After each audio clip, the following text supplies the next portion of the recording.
Hello, builders, and welcome to Building SaaS on AWS, the AWS SaaS Factory show for builders of SaaS here on Twitch. My name is Anthony McClure, and I am a solutions architect with the AWS SaaS Factory team and your host for today's show. If you are currently a builder of software as a service solutions or are even just getting started in learning how to design, build, deploy, and operate applications in multi tenant environments, then this is the show for you. In each episode, we strive to bring you subject matter experts, partners, additional resources from AWS to talk and dive deep into all of the varied subjects related to software as a service. And today's episode is no exception. On today's episode, we are going to dive deep and learn about a AWS SaaS competency partner called SourceFuse Technologies. They're going to be here to discuss with us their modernization practices and how they go about helping their customers to transform to SaaS on AWS, utilizing their new Arc SaaS solution. But before we dive into our content for today, if you are joining me live here on Twitch, please jump into the comments section, say hello, tell us where you're from, and make sure to say hi to Mr. Bill Tarr, who is once again acting as a moderator for us today and can help to answer any questions that you might have for us. Speaking of questions, we love questions. And if you have any questions for our guest about our content today, please feel free to put those into the chat. We'll try and get to those as soon as we can. If you are joining us later, video on demand, make sure to subscribe, follow, and hit that notification bell on YouTube if you would like to know more and learn more about this content that we have. By the way, there are over 60 episodes, past episodes of Building SaaS and AWS that you can see on our YouTube channel. So make sure and check those out as well. And while you're here on Twitch with us live, be sure to hit the follow button if you like this kind of content and want to see more of it from AWS. So with all of that out of the way, let's go ahead and dive into today's content. So I'd like to go ahead and bring on our guest at this point in time, starting out with Kabir Chanduk. Kabir is the COO of SourceFuse Technologies. Joining him today is Samar Bhattacharya, also from SourceFuse and the head of application development there. And joining us from the AWS SaaS Factory, my partner in crime, Karthik Anamalistami. Welcome back to the show, Karthik. You were actually just on with us on our last show as well. So yes, I was happy to be back. Excellent. Why don't we go ahead and jump in and do a quick round of introductions here. Kabir, why don't we go ahead and start with you today? Hey, Anthony. Thanks for having us. My name is Kabir. I'm the Chief Operating Officer here at SourceFuse. And as COO, my job is to lead knowledge strategy and operations here. Well, welcome. Thank you so much for being here, Kabir. Samarpan, how about you? Hey, hi everyone. Thanks, Anthony, for this. Myself, Samarpan. I lead all the application development in SourceFuse Technologies, and I've been the principal architect for Arc framework, which we are going to demonstrate today. That's me. Excellent. And Karthik, how about you? Thank you for inviting me, Anthony. So I'm Karthik Anamalai, Solutions Architect in AWS SaaS Factory. So SaaS Factory as a program, we provide expert guidance to customers who are building SaaS on AWS. In addition to what we do with customers directly, one thing we also heavily leverage is SaaS competency partners like SourceFuse as a primary mechanism to scale out. Super excited to be part of the show. Well, thank you for being here as well, Karthik. And maybe we should get started today by maybe having a good introduction to SourceFuse. Maybe tell us a little bit about what yourself, and then ultimately, why is it that you decided to build out this new solution, Arc SaaS, that we're talking about today? Sure. Yeah, so SourceFuse is an 18-year-old organization. We were founded in 2006. We're headquartered out of Jacksonville, Florida, and we're an AWS Premier Partner. The mission of SourceFuse is to help businesses scale by leveraging cloud-native technologies, right? So as a part of that, at SourceFuse, we built what we call now as Arc.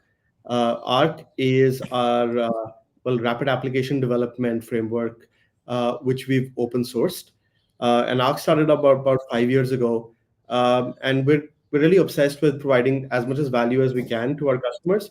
And Arc was aligned towards that. It's essentially a reusable catalog of backend microservices, front-end boilerplates, and infrastructure as code modules that teams here at SourceFuse use to deliver client projects, right?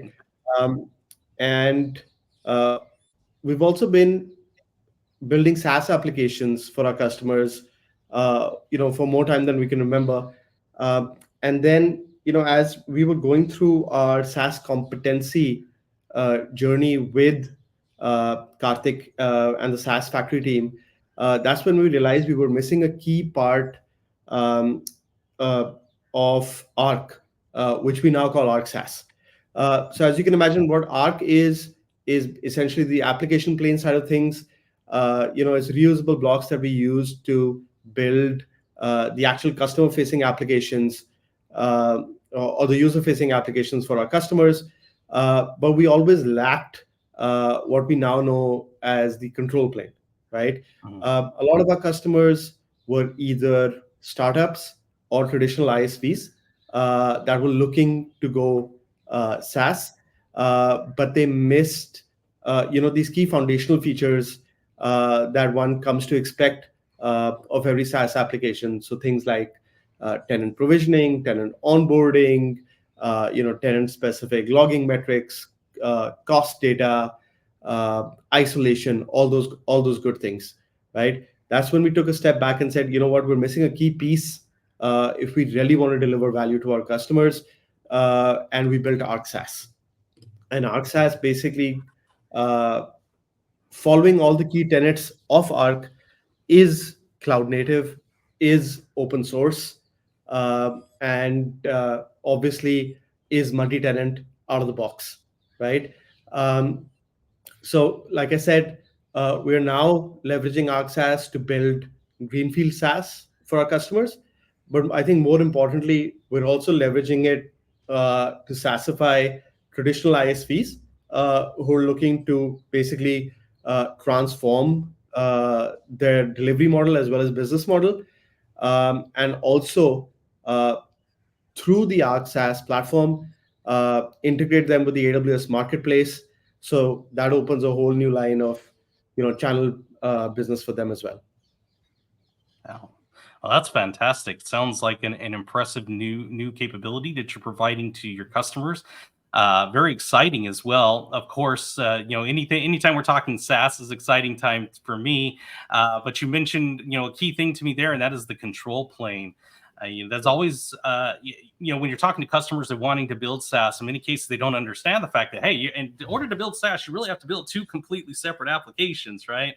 Your application plane where your actual IP exists, what you're providing to your customers, but then you need to have that control plane, that single pane of glass where you can monitor and manage the entire SaaS solution as a whole and all of those tenants that you hope to have as a part of that.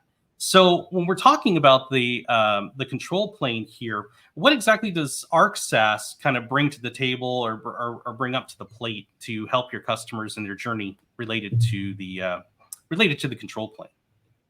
I think you brought up the most important point about control planes, which is that if you're starting out as a SaaS founder, you really don't understand what it is, and especially why you need something like that.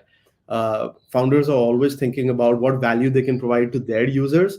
So the control plane or what the control plane offers, doesn't even figure on their list.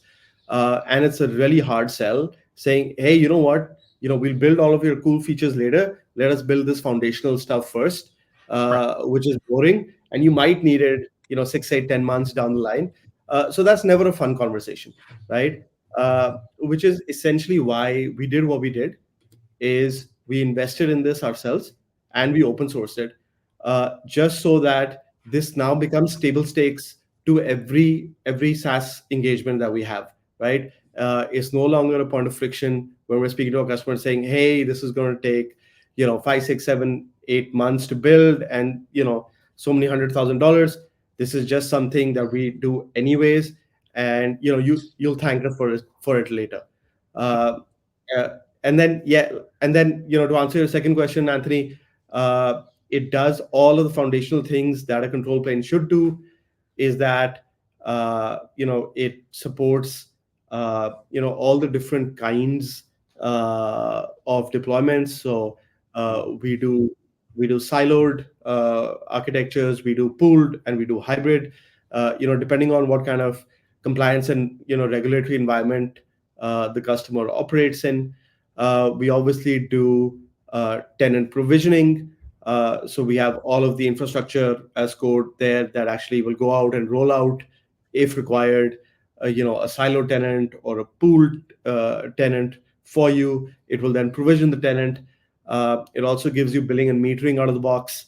And then customers can set up billing plans, invoicing, that kind of thing. And then from a data standpoint, it empowers customers to make more data-driven decisions, because it also gives you observability and analytics out of the box. So we're piping a lot of both or infrastructure, application, business metrics, to these dashboards. And what we're also doing, I think, which is extremely important, is tenant-aware cost metrics, which is again a vastly overlooked aspect of SaaS, especially when you're kind of starting out and you're tweaking your pricing. It becomes very tricky. So we're empowering founders with all of the data they might need on how much does this or is a tenant actually costing them, so that they can tweak their billing and subscription plans accordingly, and then kind of go from there. Well, that's fantastic. And this whole solution, you said, is open source, so customers, AWS customers, can look into the code and take advantage of it. Of course, you use it for your own organizational purposes and walking your customers through this process, which is also fantastic. But as far as making that open source to the community, that's great. Yeah, so that we was essentially insightful. Yeah, Go we ahead, took Kabir. we took a page from the SaaS Factory book, if you will, right? Because you guys have the SaaS Toolkit (SPT), and Arc SaaS is essentially based on the SPT reference architecture. It just takes the SPT that much further, and then adds all of these production grade features on top of it. Yep. Did you have a Yeah, so question, basically, Karthik? Yes, insightful, Yeah. Kabir. You actually answered my next question I was about to ask. So basically, we have SBT from AWS, right? And we have Arc SaaS from SourceFuse. So what does Arc SaaS builds on SBT? What value it provides on top of SBT, which accelerates the SaaS development time for customers? Yeah, exactly. yeah. So let me take that. Sumarpan, you go for Let it. me take that. Yeah. Yeah. Sorry. So like Kabir mentioned, right? SBT is the reference arc for us, and Arc SaaS is nothing but something which is built following the reference architecture provided by SaaS Builder Toolkit. So consider an analogy like which we very usually often use in our code bases. We have interfaces, and we build our classes on top of interfaces. So SBT is the interface, and Arc SaaS is one of the implementation of that interface. It's an abstract implementation. You can still build on top of it. You can extend it. It just follows open close principle, where you can extend it to whatever form you want, whatever extra business logic you want.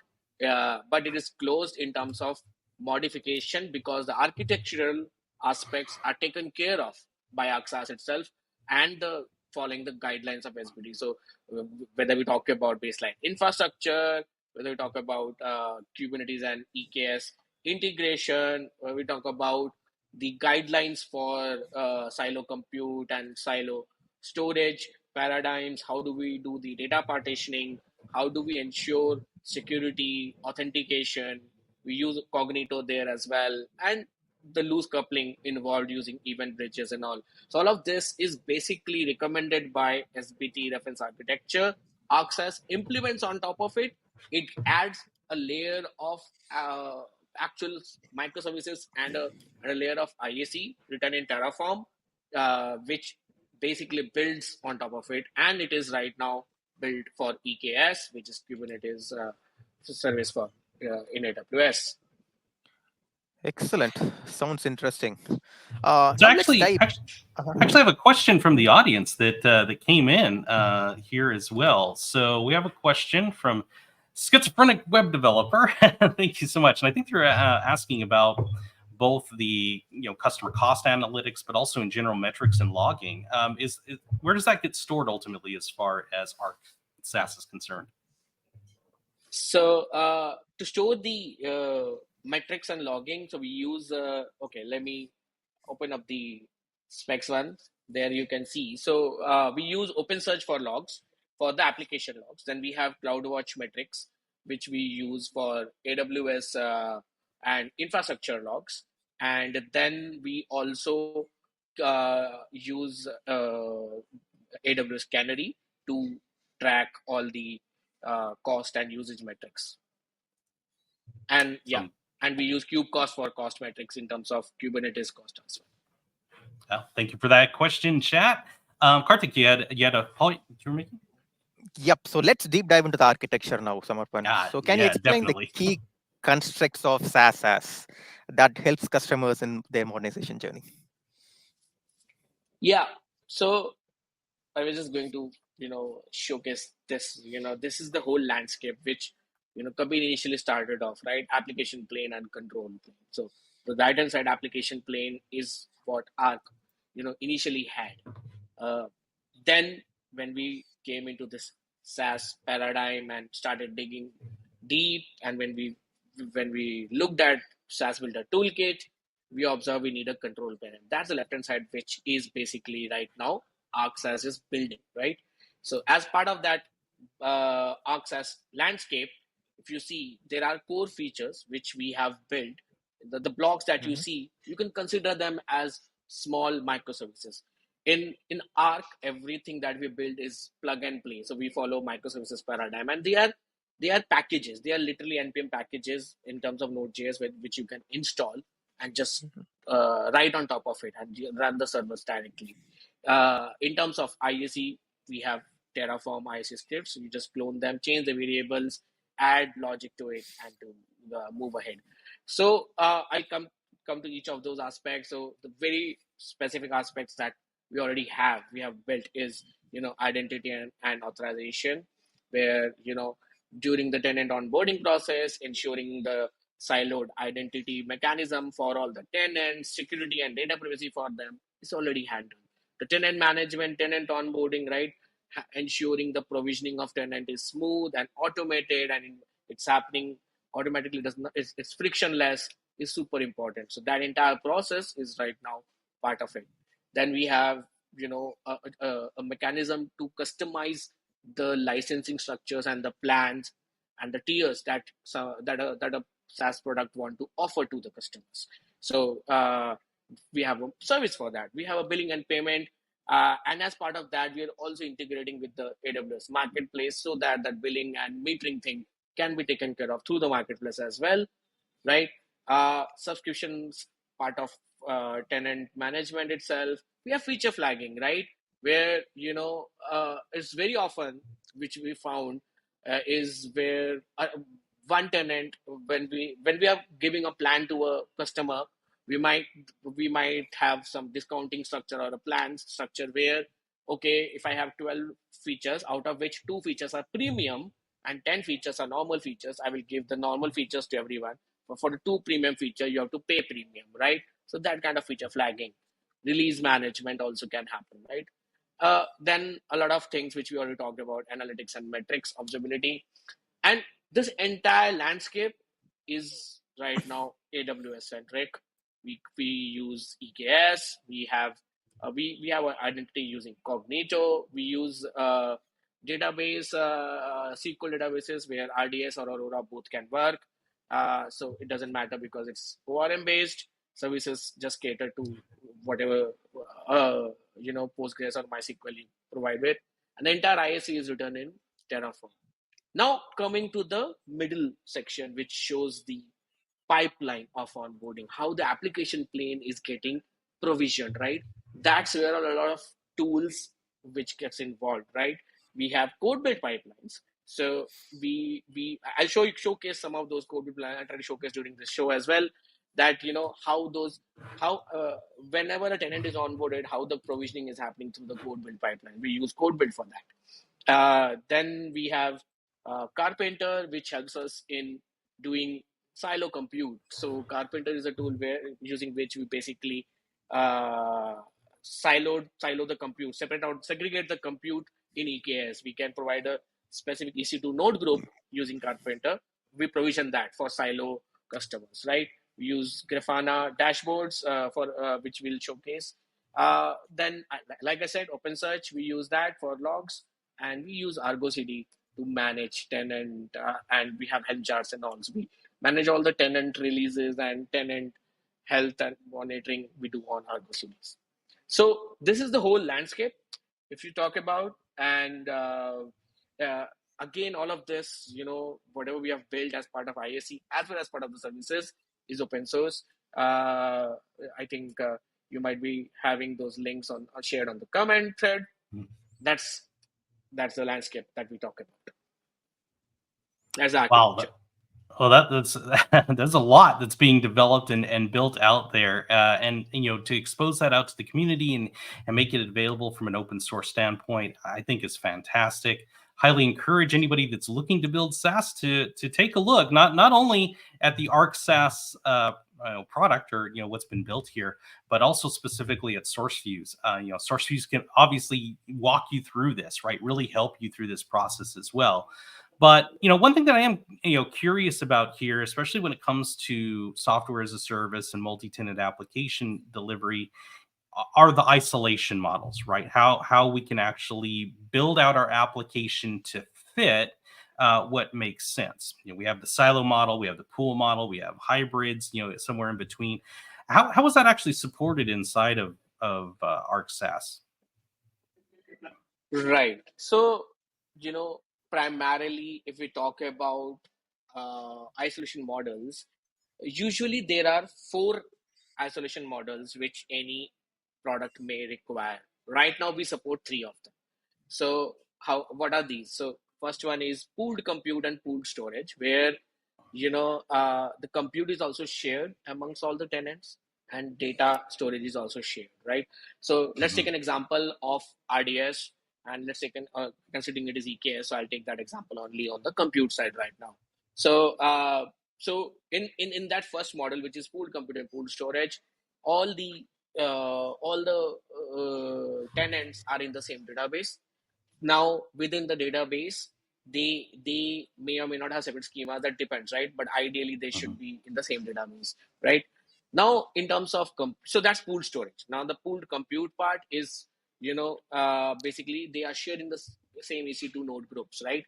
So we don't provision separate EC2 node groups. Usually the pooled compute, pooled storage type of model comes into picture when we are giving away some free tiers or some trial period to someone, right? So that's where this pooled compute, pooled storage is usually used, right? Having said that, we still keep each tenant in a separate namespace on the EKS. This is important because once we keep them on separate namespace, basically we assign them a separate namespace, we can monitor their metrics, we can monitor their usage. So that is a key aspect, right? Monitoring, right? So namespace is still separate in terms of compute. Similarly, pooled compute and silo storage. So compute is same. The second one is pooled compute and silo storage. Silo storage means we are having separate RDS, right?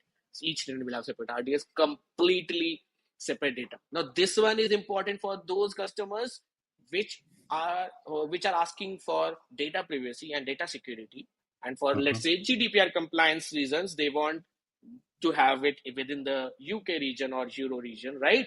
But they are okay to keep the compute layer common because they don't want to pay for separate compute. Now, if they are ready to pay for separate compute as well, then comes the third model, which is silo compute and silo storage, where we provision separate EC2 node groups specific to each tenant who are part of the third one. So we call them basic, standard, and premium model based upon, again, something which is referred in SaaS Builder Toolkit.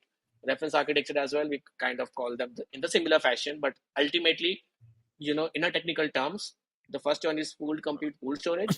The second one is pooled compute, silo storage, and third one is silo compute, silo storage. And if I was to install this, if I was creating a SaaS application using this, can I mix and match these different isolation models as well, or do I have to pick one and go with that? No, absolutely. So we have, like I said, we have a provision to have customizable plans. So when you customize a plan, you create a plan in which you choose which tier to use, and we call these three as three tiers, right?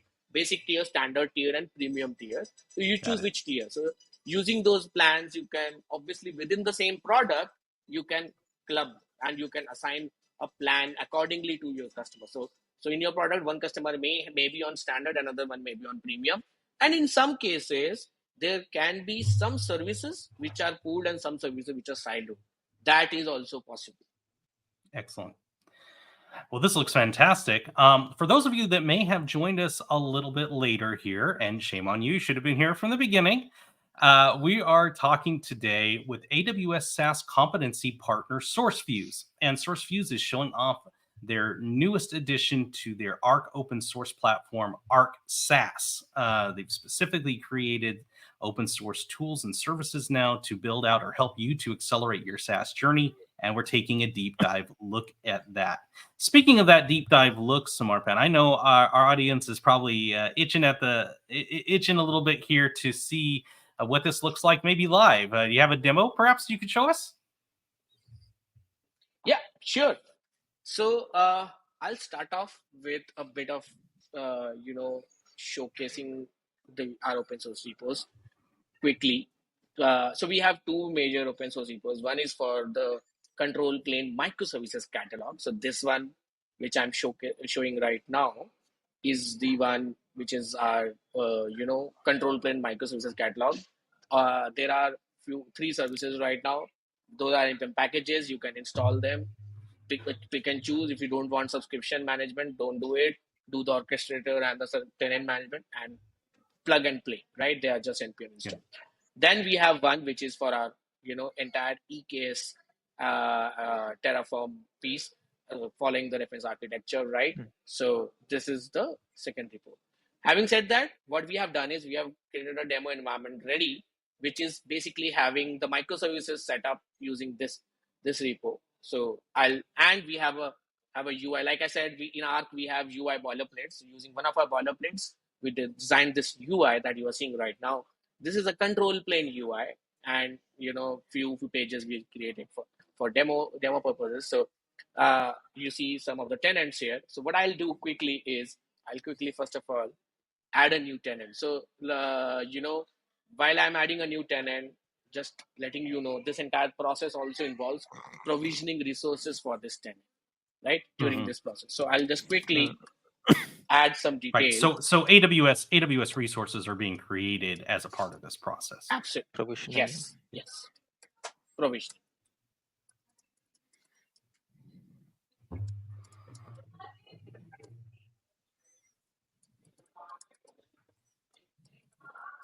So this looks like Samarpan. This is something that an admin would be doing, right, for within Absolutely. The organization.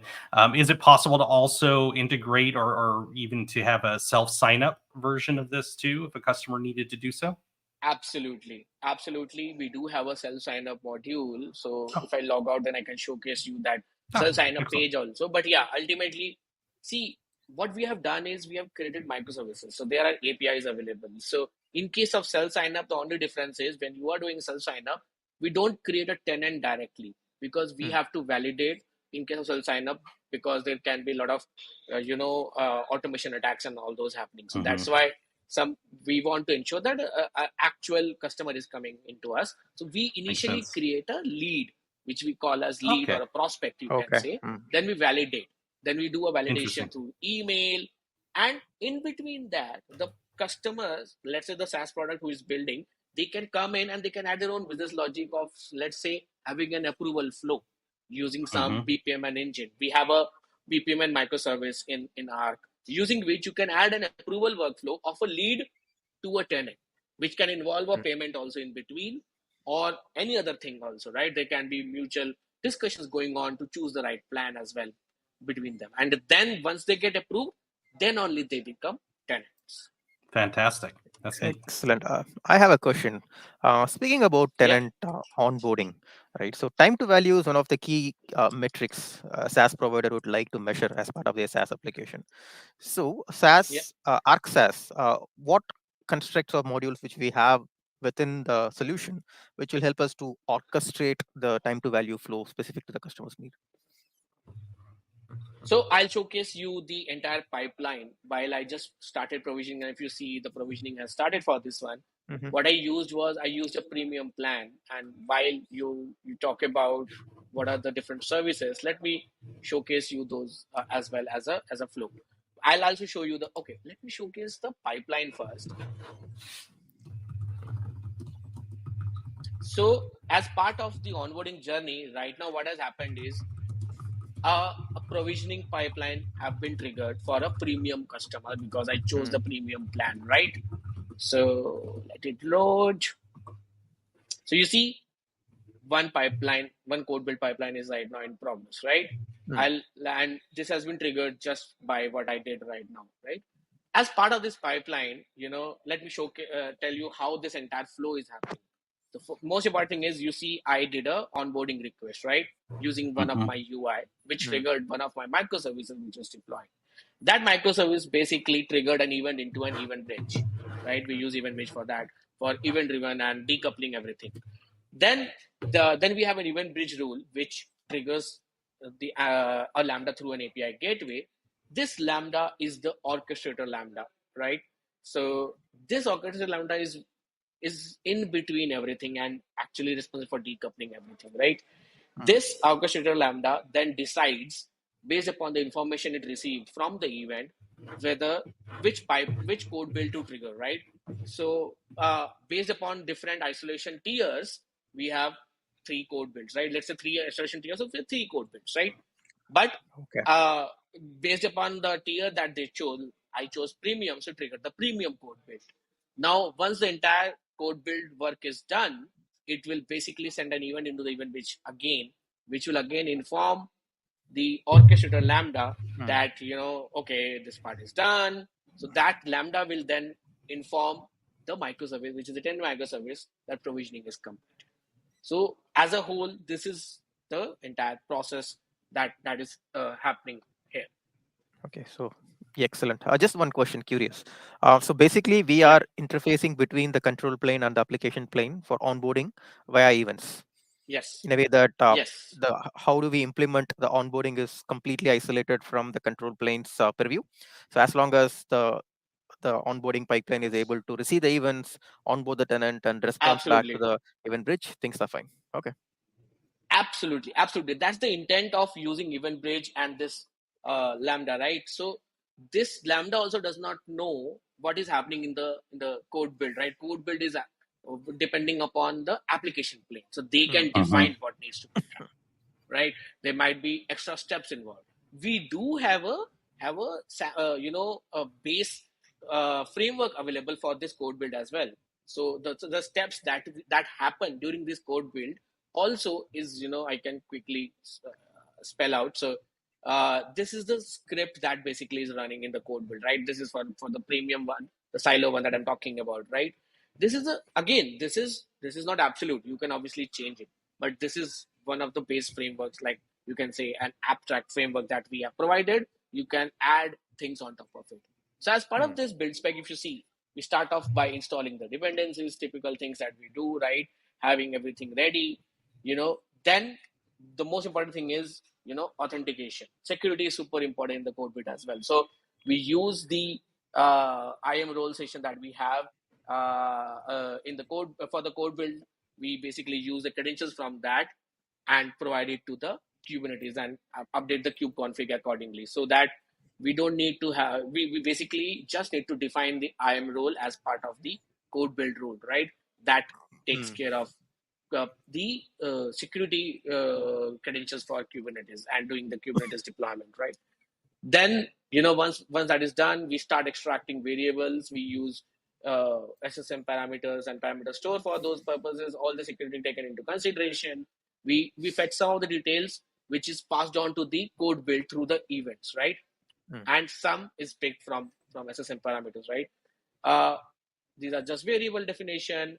Then we have a check, because in case of siloed, you will also do a Terraform in it as well for bootstrapping the entire infrastructure.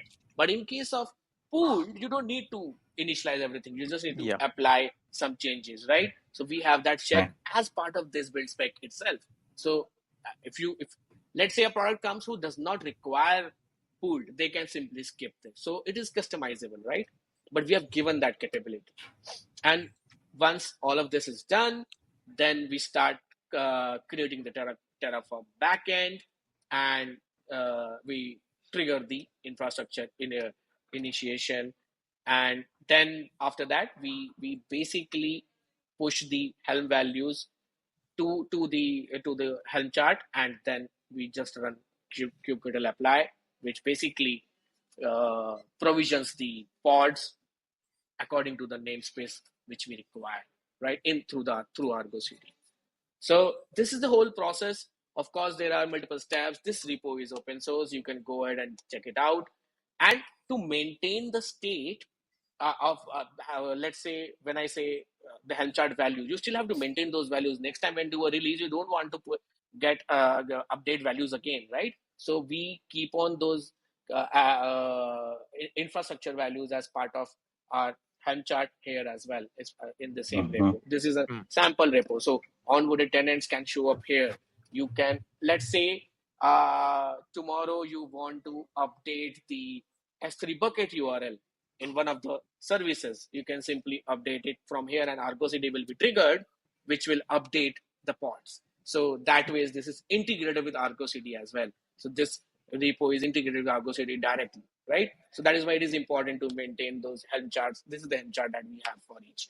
And the base Helm chart, this Helm chart is basically application plane Helm chart.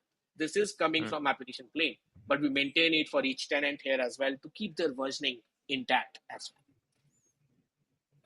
Excellent. So I have a question. So you spoke about cost per tenant, right? So often SaaS customers consider cost per tenant as one of their key business metric. So can you just deep dive on how this cost per tenant is implemented in Arc SaaS? Absolutely. So I do have some dashboards prepared, so I can showcase you from there. So one by one, I can just showcase what all metrics we are able to capture. The most important thing that I talked initially is that we segregate tenants by namespaces.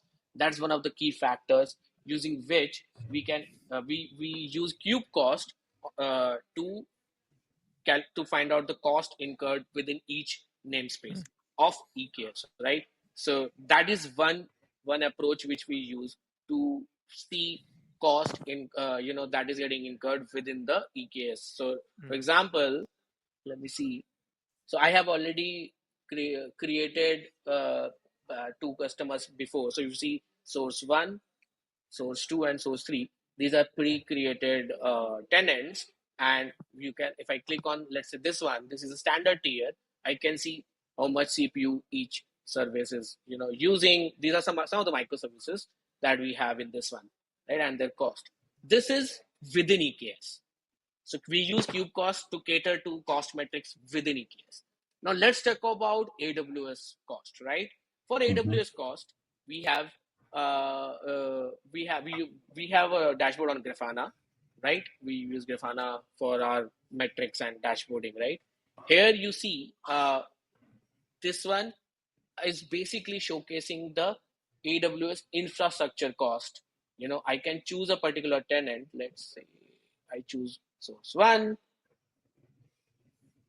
So this one is now showcasing what is the EC2 cost. This one is taking of course, in case of pooled compute, this EC2 cost is clubbed, right? But in case of separate EC2 nodes, I do get these details calculated, right? So this is how we calculate the cost. Right now it is EC2 and storage only, so this is why it is showing these. But if you have more things, we can obviously incorporate those as well. Then we have another dashboard, just a sec. Let me see. Okay, this one is metrics actually, but yeah, in terms of cost, the two major things that I showcased was cube cost for internal EKS cost, and second one is the AWS cost, right? Smart, since we're talking about money here too, and obviously we have this selection capability for choosing a plan, right, as a part of signing up or becoming a new tenant. But we oftentimes see that different customers of ours that are trying to produce SaaS need to have different feature tiers based on licensing and packaging and how they put all that pricing. So does Arc SaaS support that kind of different pricing models as well within this selection? Yes. So that's a very good question. And I was literally asked this question a few months back as well. In a session I was doing, in a demo I was doing, that can you support, what level of customization you can support? So that's when we actually built something. So let me show you from here. So like I said, we have customizable plans, right? So we give capability to define plans using three major parameters, right? One is choosing the tier, right? Tier means isolation tiers, basic, standard, premium, right? So with each tier, let's say I choose standard tier. Now we also give capability to choose a size. So size right now in case of standard is about the storage size. And in our case, the example that we have taken is only the storage. But in future, this can be your S3, your maybe your EC2 size.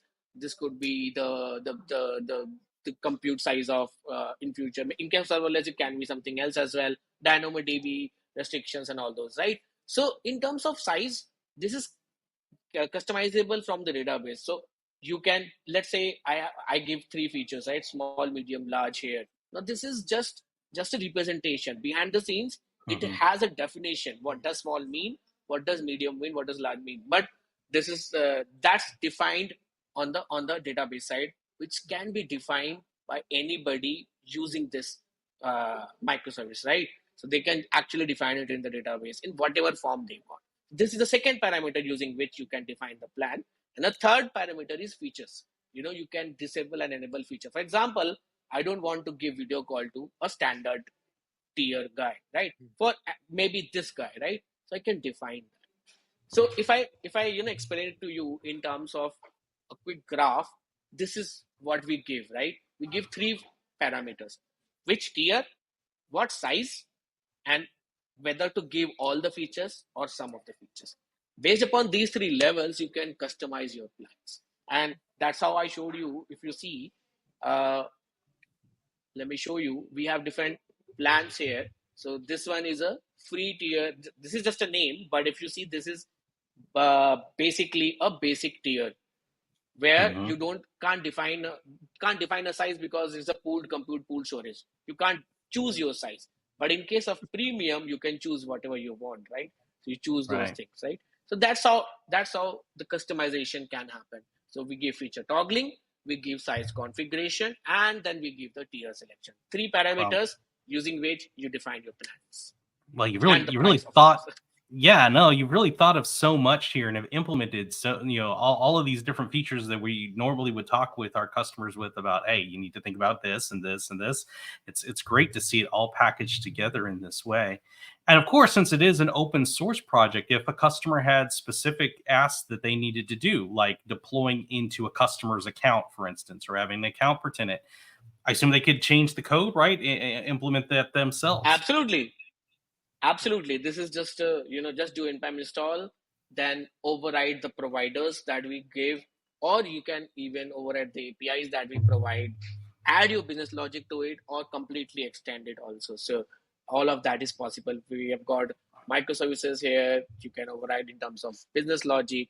Then the orchestrator service is also one where you can define your own business logic through providers. If I showcase that one, so we give, these are the providers that you get, which you can define on your own. These are just interfaces which we have given. You can just add Very an nice. implementation layer to these interfaces. So you just define this. You can define your provisioning provider, deprovisioning provider. What do you want to happen after provisioning is succeeded on case of failures, deployment handlers, or if you want to define your own tier, that's also you can do using tier details provider. So you have extensibility at each level. So this is not That's something great. which you get coupled. You are not logged in. You can change. Atishai Yeah, question. is asking, the slide deck that you've been showing here today, Samarpan, is there somewhere that our customers can get a hold of that or see what you produced here? So I would urge to take a look on our Arc SaaS docs website. That also contain all of this which I'm explaining, right? So it has all the details that I'm showcasing, right? The architecture, services that we have. Then we have the Terraform details that I showcased, and the what is control plane, what do we have. You can feel free to look at here. I can also share the deck. Maybe we can push it on this deck onto the website somewhere as a link where you can take a reference to it. Excellent. Awesome. Maybe very quickly, right? I think we are kind of running on time. So we spoke about Yes. cost per tenant. We spoke about tenant onboarding. How about the observability? So how do you manage tenant-aware observability in Arc SaaS? Right. So in terms of observability, there are a few things again, right? One of the things that I already talked about is, the logs. So we use OpenSearch, and we because we have the context passed through the pipeline as well, the tenant context. So and the namespaces we have. So we using those tenant context in OpenSearch, we have all the logs there, which you can filter based upon each tenant, right?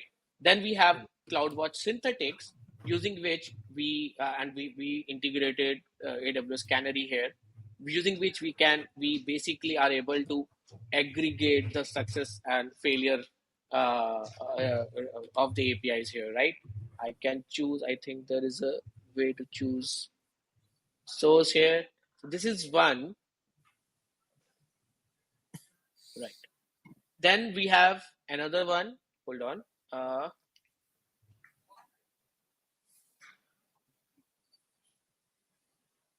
So then we also track the whenever any release is happening. So per tenant, what is the metrics of build releases, where it is failing, where it is, how much time it is taking. We track that as well. We have defined that on the Grafana.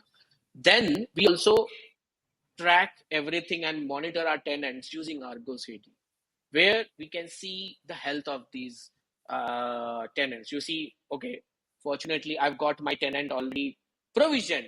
I started off this tenant, right? So you see it coming up here now.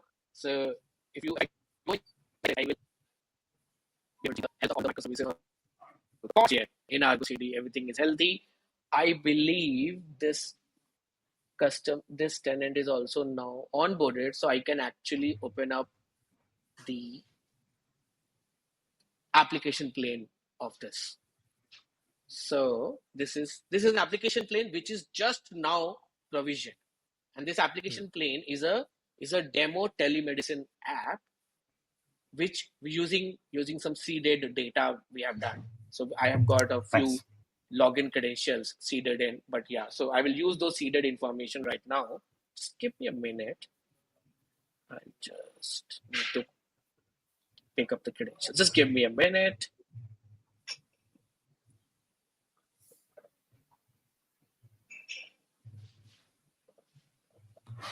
So this tenant now, and this is the one that you just created earlier, right, Samarpan? Yes. So you see the time to value for tenant. This is literally a premium siloed compute silo storage tenant I just provisioned, right? and I'm going to log into this one. Yep.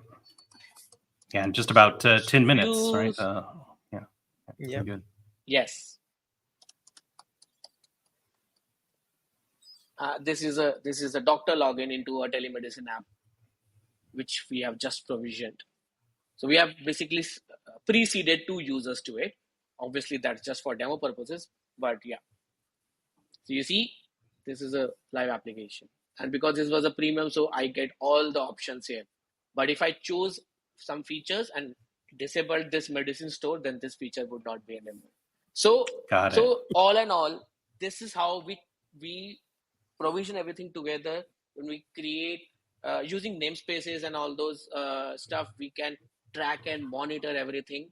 The OpenSearch is behind VPN, so it might hinder my call, but that's why I'm not able to showcase the OpenSearch, but OpenSearch is used for application logs, and again the context is there. So tenant context is what enables us to have this. But if you see, the most important aspect is frictionless onboarding and time to value for new tenants. So you saw literally in 10 minutes, I provisioned a premium tenant right away. Boy, well, time really flies when you're having fun, and this has been really cool to see. I love seeing this new capability and using all of the best practices that have been outlined in the new SaaS Builder toolkit from SaaS Factory. So that, this is really amazing, SmartPan. Thank you so much for showing us this here today. But as we are coming up close here on time, I do want to give a quick moment here as well. What's next for SourceFuse? I mean, you've been doing so much great work here and on this new Arc SaaS capability. What do you got coming up next? So, that's interesting. So I can actually showcase you the roadmap as well. I've got this one, but yeah. So majorly, if you see, we are somewhere around in Q3. So, but yeah, we are a little bit behind. But there's so much to do in SaaS, accelerator frameworks, right? We are still a little bit behind. But if you ask me what is coming, is we are working on tenant offboarding, which is a big aspect, because tenant offboarding involves data compliance. It involves right to be forgotten. How yes, absolutely, and how to do that, and it is dependent on customer and application plane and product also. So it's big. So we are basically working on top of that. One thing which is very critical for us is basically integration with AWS Marketplace, which Kabir mentioned initially as well, right? So we are working on that. That is almost ready. We might be able to, complete that part and also open source that part as well very soon, maybe by this month end.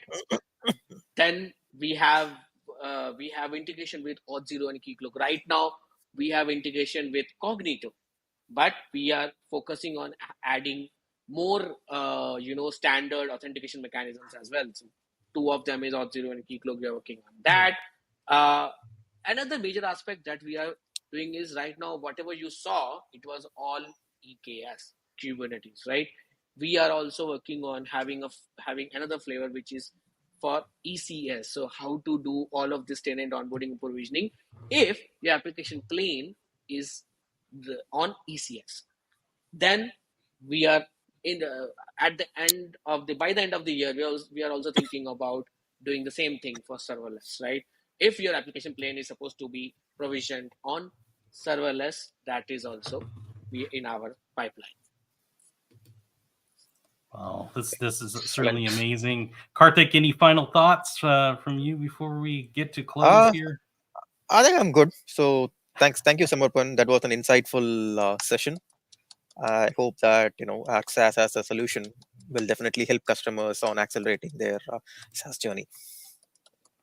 Yes, absolutely. And Samarpan, thank you so much for being here. I know Kabir had some long flights and he jumped out, but be sure to say big thank you to Kabir from us as well, as far as being on. And I really am looking forward to seeing how Arc SaaS grows and starting to see customers use it more and more often into the future. So again, thank you, Samarpan, for being here. Karthik, thank you for being here as well, and joining us for 2 different shows now. You're starting to become a fixture on the show, so awesome to have you as well. I'll go ahead and say goodbye to both of you here. Again, thank you for being here, and then we'll say goodbye to those of you that have joined us here live on chat today. Thank you so much for jumping in with us. We'd love to have the interaction. Again, if you get the opportunity or haven't so far, be sure to follow our Twitch channel here to see all of the great content that is brought to you by AWS.